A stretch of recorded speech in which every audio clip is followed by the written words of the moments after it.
The Continental Army, born from the fires of the colonial militias in the 13 colonies and forged to challenge the tyranny of a distant monarchy.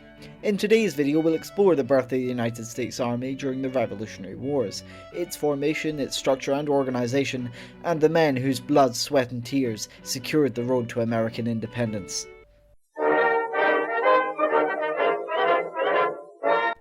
The Continental Army first emerged from the militias of the 13 colonies and after 1776 the 13 states.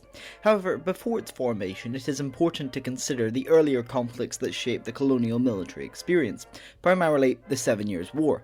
In North America, this war saw the creation of new regiments known as provincials, which operated independently of a militia system.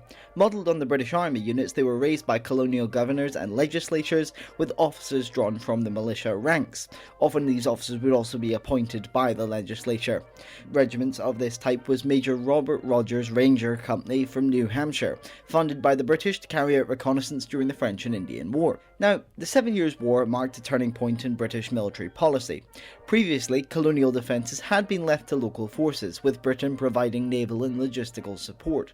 Pitt's government changed this by deploying troops directly into the colonies, yet commanders like General Braddock and Abercrombie struggled in the unfamiliar terrain, and the British disdain for colonial troops deepened tensions between the colonies and the Crown. Now, after the 7 Years' War raged, or as it was raging, colonial resentment grew over what was increasingly seen as a British interference in internal affairs of the colonies, and after the Peace of 1763, London established an American establishment, which was pretty much a garrison modelled on the one in Ireland, and expected the colonies to help fund it through taxation. Now, this would allow Britain to maintain a larger peacetime army with extended reach across the colonies. Over the time, the British presence of troops and settlements led many colonists to view this force as a growing standing army. In response, militia reform gained momentum, aiming to create a counterbalance. Tensions escalated further after the Boston Tea Party in 1773, when additional British troops arrived and the Coercive Acts allowed the military to suppress any sort of dissent. In anticipation of the conflict, preparations began across the colonies. The Continental Congress convened to coordinate a unified response, removing officers loyal to the Crown and calling for an army of observation in 1774. Similar efforts took place in the middle and the southern colonies, and General Adam Stephen later warned Virginia politicians of the urgent need for arms artillery. On 5th of April 1775, formal regulations for the Continental Army were adopted, and just days later, the Provincial Congress approved the state of the province by a narrow vote of 96 to 103, resolving, "The present dangerous and alarming situation of our public affairs renders it necessary for this colony to make preparations for their security and defence by raising and establishing an army." In 1775 April, the war began when British troops under General Thomas Gage attempted to arrest Patriot leaders and seize colonial munitions in Concord, Massachusetts. This led to the battles of Lexington and Concord, where the colonial militias inflicted over 300 British casualties and forced their retreat to Boston. The conflict rapidly escalated, and on June 14th, the Second Continental Congress established the Continental Army, appointing George Washington as its commander-in-chief 3 days later. Meanwhile, the bloody battle of Bunker Hill on June 17th, which did not actually take place on Bunker Hill, saw the British take the high ground. It was a high cost though, at over 1,000 casualties, which saw a loss of confidence in Gage, his firing as commanding general of the armies in North America, and replaced with General Howe. In March 1776, Washington fortified the position along Dorchester Heights overlooking Boston, compelling the British to evacuate the city. British shifted focus to New York, launching a campaign in the summer, and the Battle of Long Island on August 27th marked a major American defeat, prompting Washington's strategic retreat through the Manhattan and New Jersey. However, Washington reversed American morale with a daring surprise attack on the Hessian troops at Trenton on the 26th of December that same year, followed by another victory at Princeton on January 3rd, 1777. These engagements restored confidence in the Continental Army and helped to gain French interest in the Patriot cause. 1777 was also a decisive year, particularly due to British General John Burgoyne's ill-fated campaign from Canada, which culminated in the Saratoga campaign. After being slowed down by the terrain, poor coordination and resistance at Bennington and Oriskany, Burgoyne was forced to surrender over 6,000 troops at Saratoga on October 17th. American forces were commanded by General Horatio Gates, with the critical tactical contributions from Benedict Arnold. This victory convinced France to formally ally with the Americans. Elsewhere, the British captured Philadelphia after the Battle of Brandywine on September the 11th and held it despite American attempts at Germantown on October 4th. Though Philadelphia was lost, Saratoga's influence far outweighed it on the international stage. Between 1778 and 1780, following the Franco-American Alliance in 1778, saw renewed efforts to challenge British control, though not always successfully. The Battle of Monmouth on June 28, 1778, meanwhile, a joint Franco-American expedition against Newport, Rhode Island, failed in August, particularly due to a hurricane that severely damaged the French fleet. Meanwhile, the Iroquois and Loyalist raids led to the Sullivan Expedition in 1779, which devastated tons of Iroquois villages. In 1780, the British, led by General Henry Clinton, captured Charleston, taking over 5,000 American troops, the largest American loss of the war. The Battle of Camden in August was another American disaster. However, Patriot militia retaliated with a decisive victory over the Loyalists at Kings Mountain in October 1780. The tide dramatically turned in 1781 when Daniel Morgan's brilliant tactical victory at Cowpens on January 17th weakened British operations in the south. Cornwallis then engaged Nathaniel Greene at Guilford Court House on March 15th, winning the field but suffering unsustainable losses. Cornwallis then retreated to Yorktown, Virginia, where he entrenched, expecting British naval support. Instead, the French fleet under Admiral de Grasse defeated the British Navy at the Battle of Chesapeake on September 5th, isolating Cornwallis. Washington and his allies besieged York with the Franco-American forces, and on October 9th, Cornwallis surrendered, effectively ending the war in North America. Though Cornwallis himself did not attend the surrender ceremony, his second-in-command, Charles O'Hara, formally surrendered on his behalf. Between 1782 and 1784, the army was gradually beginning to wind down. Though major fighting ended after Yorktown, sporadic frontier violence persisted at the Battle of Blue Licks in Kentucky, August of 1782, one of the last significant clashes. The Gnadenhutten massacre and the Crawford expedition highlighted the brutality of the post-Yorktown warfare. Peace negotiations culminated in the Treaty of Paris signed on September 3, 1783, ratified by the United States in January 1784, and Britain in April of that same year, formally concluding the war. The Continental Army was gradually disbanded at the beginning of June 1783, and George Washington formally resigned his command in December. The British withdrew from New York on November 25, 1783, ending their military presence in the new United States.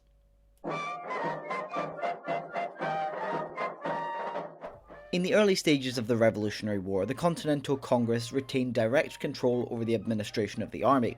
However, as the complexity of military operations grew, responsibility for specialised matters was increasingly delegated to smaller subcommittees. This process culminated in the establishment of the Board of War and Ordnance in 1776, designed to centralise military oversight. A reconstituted Board of War was formed in 1777. By 1780, key logistical departments, including the offices of Quartermaster General, Commissary General of Purchase and Commissary General of Issue, were placed under the board's authority, reflecting the need for a more unified professional system of military administration. The office of Secretary at War was formally established in February of 1781, though it had not become operational until October of that year, when Major General Benjamin Lincoln was appointed to the post. The units of the Continental Army and later the United States Army were organised into geographic departments, each overseen by a Major General. These offices were responsible for the coordination of military resources, logistics, units, strategic capabilities, each designed to their own region. This decentralised command structure was intentionally designed to prevent the concentration of military authority in the hands of any one single individual, reflecting a broader colonial fear of tyranny. The department boundaries and responsibilities evolved throughout the war in response to a shifting military and political conditions. The principal departments included the Canadian Department, which was established in November of 1775 from the New York Department. This command was created in line with Congress's ambitions to annex Quebec from British Canada, although the Continental Army only really ever took Montreal, with the broader objective failing. The Eastern Department was effectively predated the formal creation of the Continental Army, having been formed by the New England colonies that had mobilised troops in response to the outbreak of hostilities at Boston. Comprising New Hampshire, Massachusetts, Rhode Island, Connecticut, the Eastern Department was established officially on the 4th of April 1776, when General Washington's main army departed Boston for the New York City. The Northern Department was established on the 14th of April 1776, and this department emerged from a reorganizing of the earlier New York Department, encompassing the entirety of the New York region with areas along the Hudson Highlands as well as present-day Vermont. The Highlands Department was created to defend the strategically vital Hudson River Valley, particularly when it intersected with the Appalachian Mountains. With British naval forces increasingly along the waterways, Washington ordered the troops under General William Heath to fortify this area on the 12th of November 1776. A Continental garrison remained there until the conclusion of the war.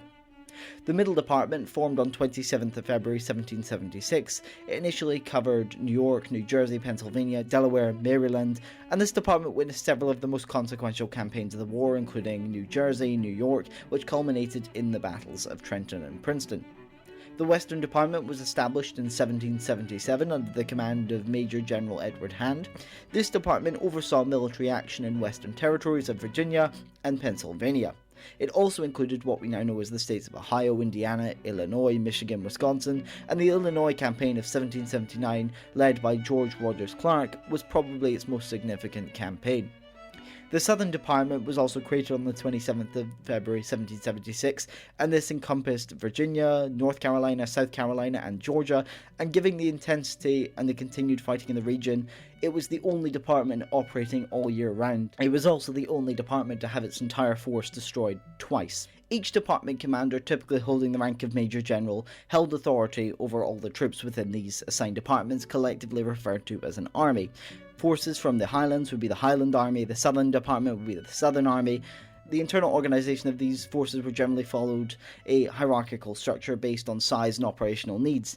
Originally, the plan was to have the army with 3 divisions. Within each division there would be 3 brigades. Within each brigade there would be 2 to 5 regiments. There would often be probably only 1 battalion per regiment, though this could change depending on where it was. Each battalion would compose of roughly 8 to 10 companies, each company subdivided into 2 to 3 platoons, and each platoon split into 2 squads. Due to the extensive and intricate nature of military logistics of this army, I won't go into the full detailed structure in this video, but I probably will do later on. After the outbreak of the Revolutionary War, as previously mentioned, Congress established the Continental Army, appointing George Washington as its commander-in-chief. He was also granted the rank of general, and this role both carried political and military authority. Washington was responsible for the overall military strategy of the 13 colonies, including logistics, fortifications, troop numbers, allocating different resources, and its rank insignia prior to 1780 was that of a blue sash, but after standardization in 1780, his insignia was 2 golden epaulets marked with 3 silver stars, his most iconic insignia. The rank of Major General was the highest general officer rank that an officer could hold within the army. That's without being appointed Commander-in-Chief, of course, and its responsibilities varied, including command over an army department such as General Schuyler's leadership for the Northern Department, or command at divisional level. Before 1780, the insignia was a purple sash, but following standardization, Major Generals were identified by 2 epaulets bearing 2 silver stars. The rank of Brigadier General was subordinate to Major General and typically involved command over a brigade within the Continental Army. Brigadier Generals were also responsible for leading their troops, managing discipline, and coordinating command with the senior officers and junior officers. Now, before 1780, the insignia was a purple sash, but following the standardization in that year, Brigadier Generals were identified by 2 epaulets bearing 1 silver star. The title of aide-de-camp referred to a personal assistant and courier to a senior general officer, and these individuals were trusted aides, often handling correspondence, delivering orders, and advising on military matters. One of the most notable aide-de-camps was Alexander Hamilton and the Marquis de Lafayette to General George Washington. While initially treated as a rank, it was reclassified as a title during the 1780 standardization, but prior to this, aide-de-camps wore a green sash to distinguish their role. The rank of full colonel had carried over from traditions from the various colonial militias of the 13 colonies. Within the Continental Army, a colonel typically served as a regimental commander or a senior staff officer. A regiment under their command consisted of roughly 1 battalion or 8 to 10 companies, particularly in the infantry. Prior to 1780, the insignia was a red cockade, but following standardization, colonels were identified by their 2 golden epaulets. The lieutenant colonel usually served as an executive officer of a regiment or a senior officer of a battalion. Their primary role was to assist the colonel in overseeing the regiment's operations and administration, and before 1780 they also used a red cockade, and after standardisation they also used 2 golden epaulets. The major was the lowest of the field officer ranks within the Continental Army, typically third in command within a regiment, and a major might act as a secondary officer in a battalion level, or in some cases a company commander. As with other field officers, the pre-1780 insignia was a red cockade. Following a standardisation, they also had 2 golden epaulets. The rank of captain served as commander of a company, battery or squadron within the infantry, artillery or cavalry of the Continental Army. They may also be the head of a provost. The captains were directly responsible for training, logistics, welfare of the soldiers under their command, and they might also serve in the battalion staff roles when not leading a company. Their pre-1780 insignia were a white or buff coloured cockade, and after standardisation they wore a single gold epaulet on the right shoulder. The lieutenant typically commanded a platoon within a company and operated under the authority of a captain. In most cases there were 2 lieutenants per company, ranking above the ensign or the subaltern officer. In the artillery, the title of captain lieutenant occasionally appeared in records referring to an officer commanding batteries while holding the rank of lieutenant. And before 1780, the lieutenants wore a green coloured cockade. Following the rank standardisation, they were identifiable by a single gold epaulet worn on the left shoulder. The subaltern ranks, such as ensign, cornet, subaltern, that kind of thing, encompass several titles depending on the branch of service. Ensign in the infantry, cornet in the cavalry, and second lieutenant in the artillery. These junior officers served as colour bearers, aides to senior officers, and carried out various lower level commander staff duties. They also often commanded a flank platoon. Their pre-1780 insignia was green cockade similar to that of the lieutenants, and after standardisation, subalterns were also designated with a single gold epaulet worn on the left shoulder. The rank of Sergeant Major was the most senior NCO within the Continental Army. It was primarily found within the infantry and artillery units, where the Sergeant Major served as an assistant to the regimental adjutant. In this role, he was responsible for keeping roster, forming details, and managing internal discipline administration within the regiment. Following standardisation, sergeant majors were identified by double red epaulets worn on their shoulders. A few ranks did exist between sergeant major and I should clarify titles rather than ranks, such as quartermaster sergeant, drum major, and fife major, each with their own specialised duties. Sergeant served as a squad leader within a platoon. Typically, each platoon included 2 sergeants, amounting to 4 per company. In 1781, a 5th sergeant was introduced, a company first sergeant, who was not a squad leader but acted as a senior enlisted advisor to the company's officers. This shift marked a departure from the traditional European style of sergeants serving as primary protectors of officers or the colours, and instead made them more directly responsible for combat leadership and unit discipline. Both before and after 1780, sergeants were identified single red epaulet on the right shoulder. Corporal was the lowest NCO rank within the Continental Army. Each company was typically divided into 4 squads of around 20 men, each being led by a sergeant with a corporal serving as an assistant squad leader. This structure remained largely unchanged until well into the 19th century, and corporals along with their supervising sergeants were responsible for training, disciplining, the welfare of soldiers within their squads. Both before and after 1780, corporals were identified by a single green epaulet worn on the right shoulder. Private was the lowest rank within the Continental Army. These soldiers performed general duties not expected of NCOs or officers, including sentry duty, cooking, cleaning, manual labour, and privates held no command authority and wore no rank insignia. Well, I hope you enjoyed today's video as much as I enjoyed doing it. This is something I haven't covered before on the channel. I haven't done anything with the American Revolution, but I saw it was extremely popular on the trending page for what you guys watch, and also I put a vote out. I think 36 of you voted, with about 95% voting yes for this, so this is what you're getting. It's a bit of a long one, took me a week or so to write, but hopefully you enjoyed, and I'll see you in the next one.